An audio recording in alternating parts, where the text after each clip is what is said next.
Hey San Diego, welcome to the Apartment Geek Weekly. I'm your host, Chris Robinson, and excited to have a special guest on this morning, Tim Hoover, who I've known for 4 or 5 years. Yeah, maybe a little bit longer. Maybe 5 or 6 years. Yep. And Tim initially was from a professional standpoint, is the COO of Heritage Landscape Services, which is one of the leading commercial landscape service companies in San Diego County. Crushes I think your primary business. I've seen a lot of passion and growth, from taking your company and making it bigger and better. Been very impressed with Tim as I've gotten to know him more and more over the years on your interest to create and to innovate. And I just think some of the stuff you're doing is really special, really cool, and has the potential to really disrupt some areas that frankly probably need disrupting. So the theme of the talk today, and I wanted to mention, we're at Tim's, what would you call this space? It's like a think tank, I guess, is the best way to describe it. So we've got multiple products and projects running right now simultaneously. So this space represents a little bit of who we are from a branding perspective. Okay. And really just a place to build communities. So it's exciting to have a cool. It's called Spacecase. Yeah, it's called Spacecase. And we're in La Mesa right now for those who are curious. Yeah. Well, thank you for taking the time, Tim. Yeah, thanks. Can you take a minute and just kind of, I don't want to put words in your mouth, but what are you excited about right now, 2020? Yeah. Where's your head at? So just a real quick background on my family. My dad started Heritage Landscape in 1978, and we're a family-owned and operated business here in San Diego. About 200 employees. We're not massive, but we control quite a bit of market share of the HOA marketplace. Okay. So from that, I always wanted to do other businesses, but I had this nest egg with Heritage and the family business and marketplace that was really set this foundation for everything else that I'm working on currently. Okay. So in order to build other businesses, but also retain my business with Heritage, there was really no other way to do that but without utilizing technology. Yeah. So what I did is I've been building a platform called VendorTrax for about 3 years, which gives me the ability to track and monitor all of the daily progress of work in real time with all my employees in the field. But it also gives my customer and property managers the ability to track everything that my company is doing. Yeah. So huge. yeah, so it's been a really powerful tool that we use, and the goal is to help give my customers the best experience as possible, but at the same time move into building other companies. Mm-hmm. So it's created this massive amount of efficiency within my business. Yeah, and accountability. I would think that the level of service would go up, the quality of service, because people know that they're kind of being held accountable. Yeah, it's an interesting thing because like a lot of businesses hide behind their own curtain, right? And that could be hiding behind pricing, hiding behind service, of completing projects on time. So what we're doing is we're bringing that, we're breaking down the barriers of being able to hide behind your work. Mm-hmm. And really just allowing customers to be in control and understand everything that we're doing in real time. Yep. So we're speeding up that entire process. So the theme of today is innovation and technology, and for a lot of the audience who own apartment complexes and some who are managing their own assets or at least involved or overseeing. Like I was just driving here and I was just thinking about how lucky we are to be able to do business in our era. 2020 versus 2010 was pretty good, but go back 2, 3, 4 decades. I mean, I remember when I used to write handwritten checks to the landscaper, SDG&E, the water company, etc. And now I was just thinking that, like one thing I love is bill pay. Yeah, it does. With all the properties that we take care of and stuff, and the ability to push a button or put something on auto pay is huge. And I love that you're what I see you doing is solving problems. Yeah. You know, kind of across the, Yeah, it's, you know, my dad always said two things. Like, if you could solve food, shelter, or clothing issues, you're going to generate some sort of income, because people need a place to live, they need something to eat, and they need something to wear. Yeah. Right? Yep. And he would also always say, necessity is the mother of invention. Those are the two things that he would always ring true when he talked about business with me as a kid, of like, okay, here's the things that you need. But in our day and age, in our time, we have so much instant gratification because of the tool that we have in our hand, which is a smartphone. Yeah. So technology is constantly at our fingertips. So my mindset has changed to, like, we need food, shelter, clothing, and technology. Like, technology is actually the major disruptor in our society, good and bad. Sure. Right? So there's good things and bad things that come from technology. Yep. Depending on how they're utilized. Yeah. But you know, it's a really interesting time with utilizing technology, because it is at our fingertips. It gives us the ability to, you know, like we were talking about before, is like, instead of having a rent sign in somebody's front yard, you're using Zillow, or you're using Facebook ads, or you're using Instagram ads. Yeah. To actually put that necessity in front of somebody's eyes in real time. Right? There's so much time being saved, and so much information that's right at your fingertips. I can post an ad on Zillow and see how many people have viewed it, and get a really quick gauge. Where I grew up with my dad, who used to go, when he had a vacancy, and write, as you just kind of alluded to, write on an actual sign, drive over to the property and put it in the yard, and then field the calls. Right. With an old message machine that was janky. So maybe even receive a page on his pager. Correct. Yeah, no, absolutely. Yeah, in the 80s and 90s, Yep. right? So I love gratitude. I think gratitude is like what makes us feel alive and makes us feel like joyful. And there's so much to be grateful for in the world of business with the tools that we have. And VendorTrax I love because, correct me if I'm wrong, if you're the owner of a management company, business like your business, an HOA. Yep. So property owner, property manager, and vendors. So vendors are service providers, the property manager is the manager, and then any sort of decision maker, which could be like a board of directors within an HOA, which could be a group of LLC owners that own a property together, individual property owners. So that's kind of the makeup of the issues that we solve. How much corruption is there? It's so bad. So, I mean, yeah, it's a really interesting thing, right? And don't get me wrong, like, when you're dealing with three parties, especially service providers, managers, and owners, the manager is the middleman and facilitator to make sure that the property is running smoothly. So, for example, do you have managers that help you manage your units? Do I? Yeah. Yes. Okay. So then you're the owner, and you have managers that help you manage your units. And then you have, so say for instance, you've got a water leak inside one of your units. What do you do? The manager would call me and get approval if the cost was above a certain threshold. Right. But I don't really know what's going on and who's doing what. Right. I'm kind of clueless, and I'm really just putting all my faith in the manager. Sure.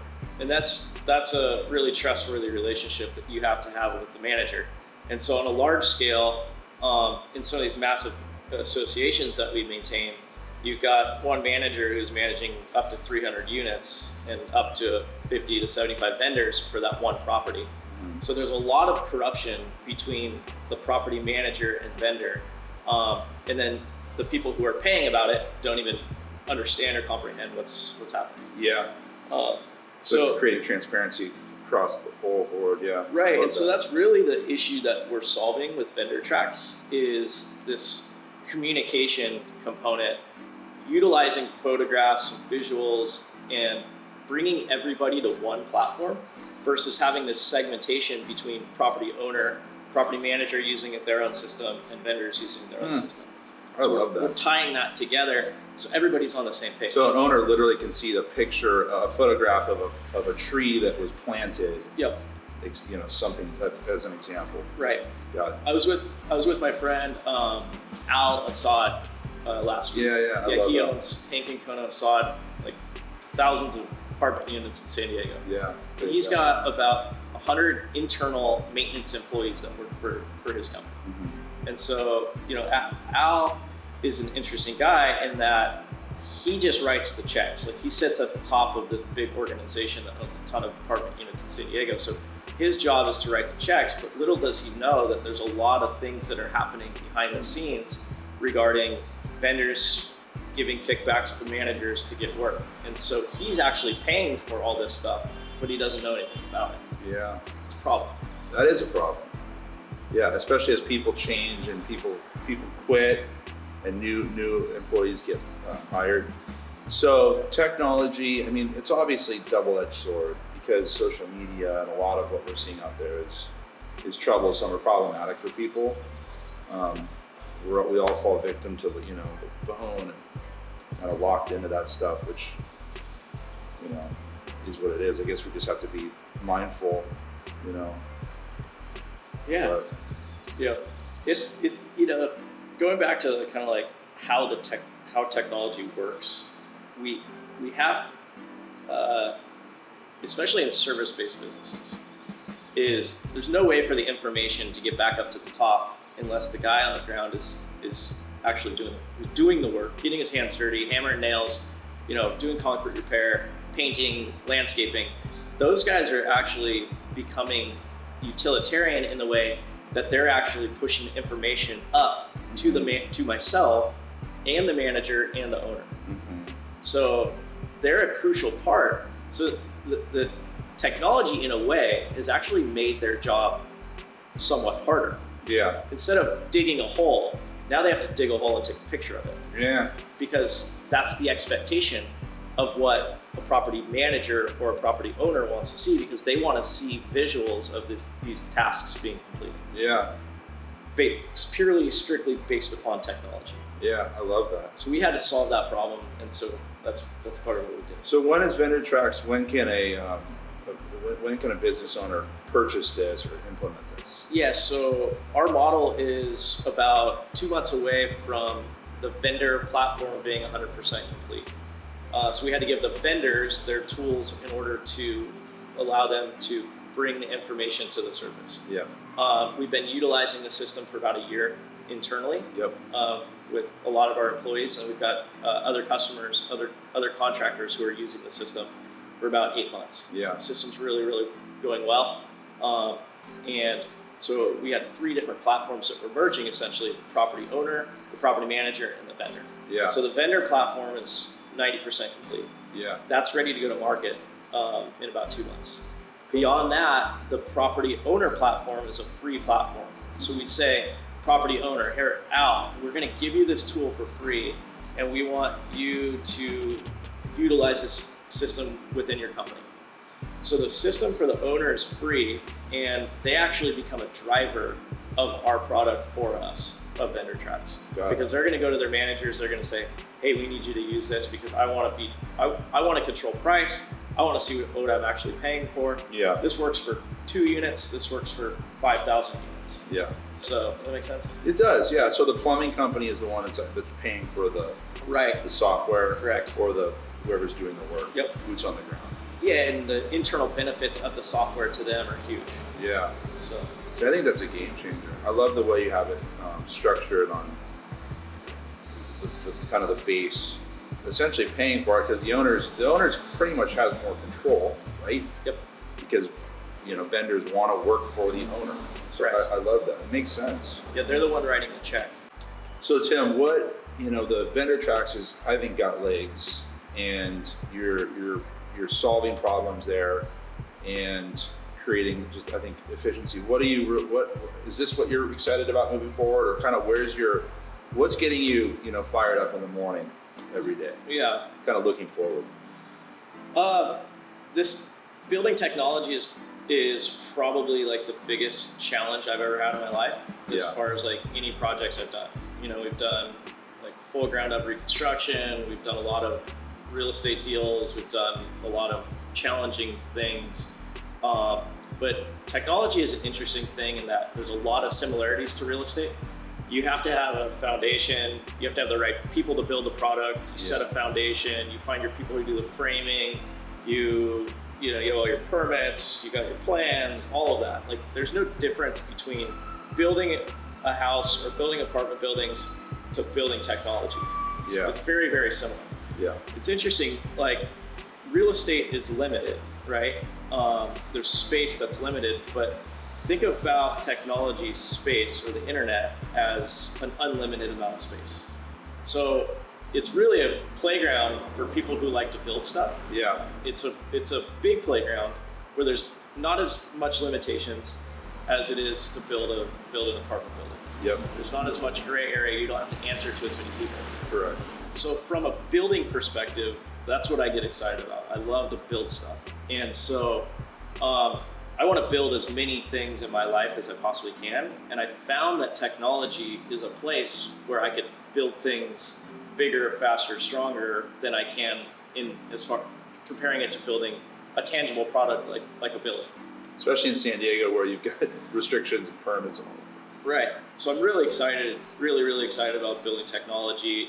And since I've been introduced to the teams that I've been working with, really the solutions just continue to broaden. So I went from working on VendorTrax to now I'm working on about three other products right now that are all different than VendorTrax, but they're all technology companies. Yeah. So I've now got 4 technology companies that are essentially being built simultaneously. See, I love that.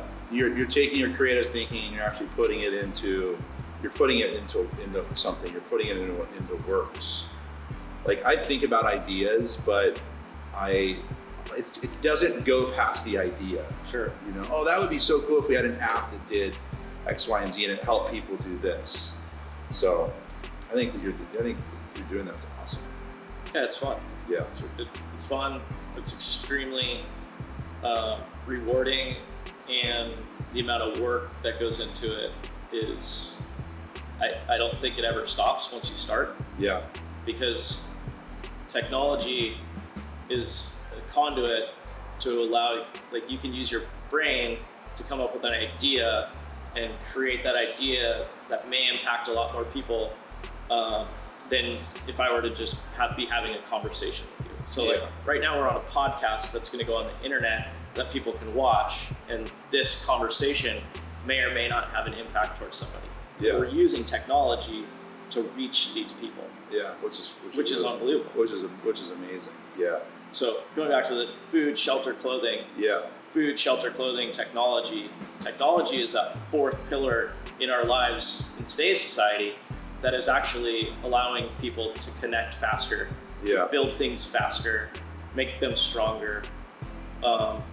If the internet collapsed, it'd be like World War III. Yeah. And it'd be a really interesting time in our society.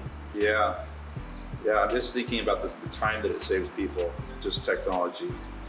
And like, the dating apps, for example, and your ability to go meet 5 people a day if you wanted to, on romantic date kind of deal. Yeah. It's amazing. Yeah. Well, thanks, Tim. I look up to you for what you do professionally, and obviously the family aspect of what you do is really something that I kind of see you as a role model. Thanks, Ross. So I think it's really neat. And Tim's not a bad surfer, by the way. Yeah, when I first met Chris, I was probably 18 years old, so we've really known each other for about 4 to 5 years. It was a long time, yeah. But I used to see you down at Sunset Cliffs. You'd roll up in your Mercedes-Benz with your surfboard in the back of your old car. S500. Yeah, S500 with your surfboard in it. I'm like, who is this guy? Yeah. So it's been cool to get to know you over the years and appreciate our relationship. Well, thank you for saying that. That's a testament to my dedication to be a professional businessman. While you're surfing. Yet want to still surf. And I remember that I would put the seat down and I'd have my 6'6" shortboard or whatever in the front seat. And yeah, I would get some interesting reactions to that.